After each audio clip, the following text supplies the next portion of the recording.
บที่บอก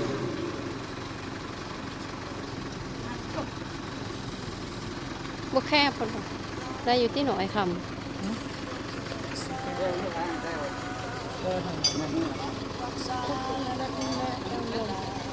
ยี่คุณน่ะ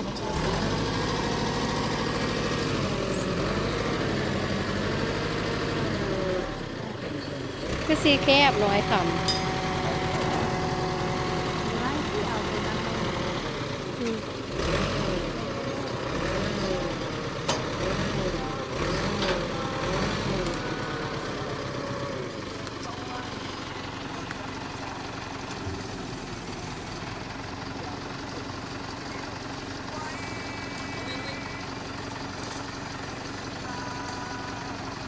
คือสีแคบนะไปดู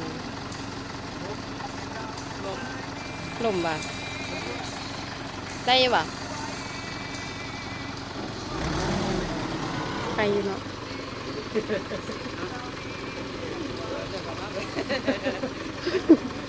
พูดเพื่อ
บ่ทอกัน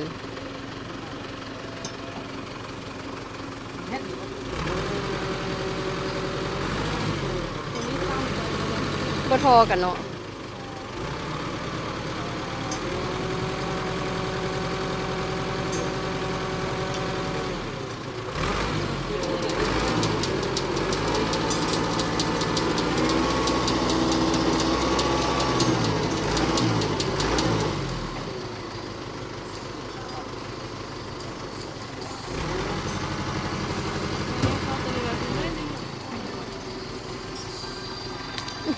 ก็ได้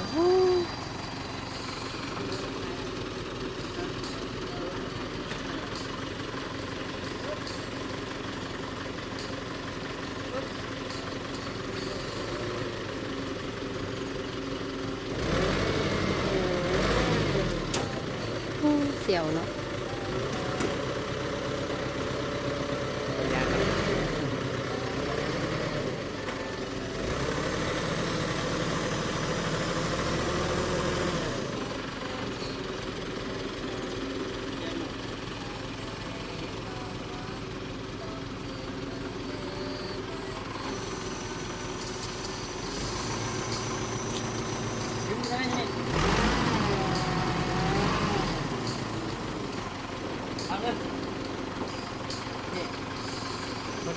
พอดี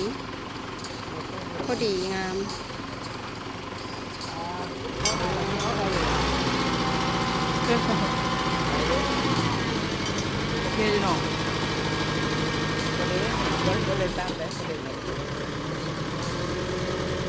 อันน้ำพรแห่งว่าย่านสูง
ที่ต่อชาเลยเร็วกว่าจริงนะเพราะนั้น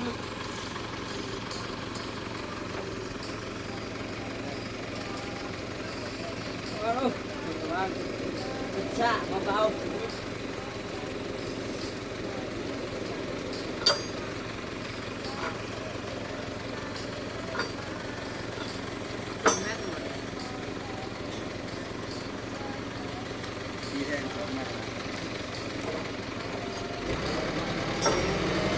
มันคือมาเบอร์พี่หลายเนาะไอ้คำ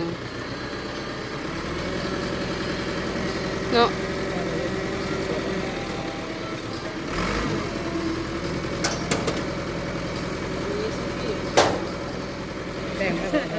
นี่แหละ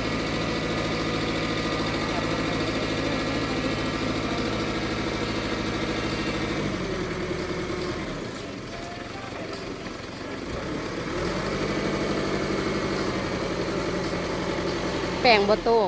แป้งบ่อยคำแป้งว่ามันไปเบื้องพุ่นโพดน่ะ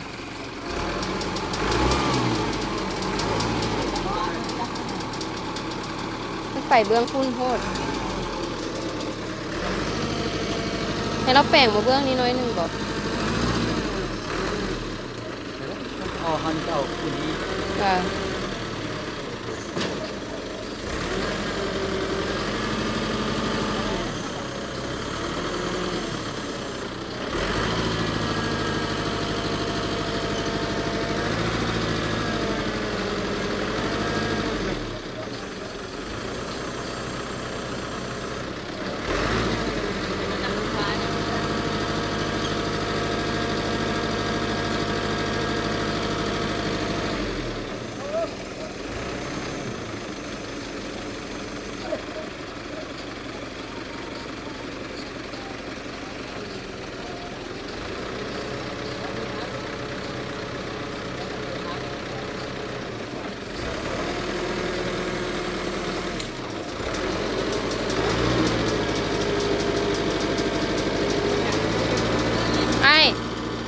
ไอ้ให้เราหยับมาพี่ตืม2 ตัวทำอีทนี่นะ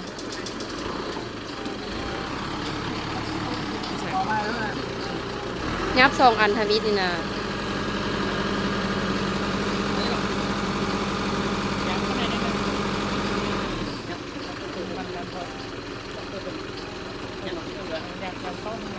ยับเข้าทางใน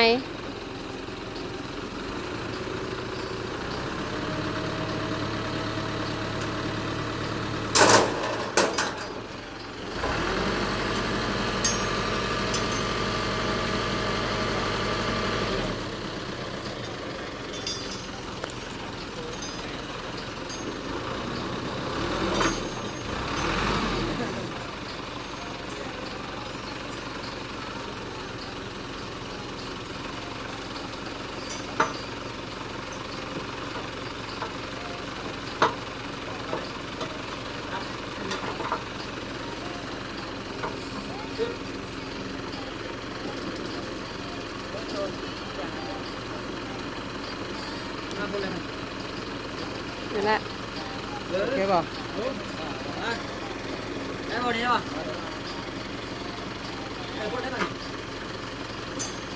ได้บ่อยคำ ได้แล้ว